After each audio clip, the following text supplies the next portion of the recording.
Macaulay PH, your passion the lover channel. Mag-subscribe ka na!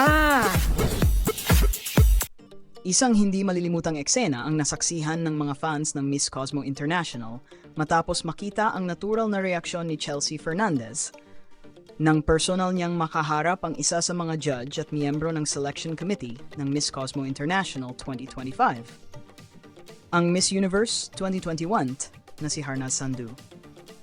Kapansin-pansin ang pagkabighani ni Chelsea, tila sandaling napatigil, halatang namangha, at bakas sa kanyang mga mata ang labis na paghanga sa dating Miss Universe.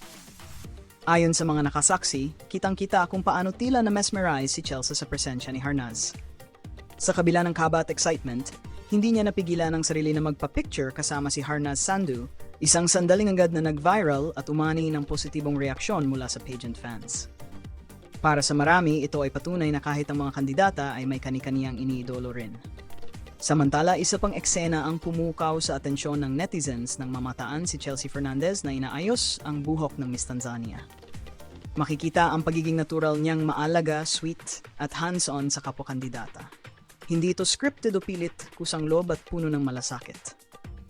Dahil dito, mas lalong minahal ng fans si Chelsea. Hindi lang siya beauty queen sa entablado, kundi isang kandidatang may puso, malasakit at tunay na grace sa likod ng camera.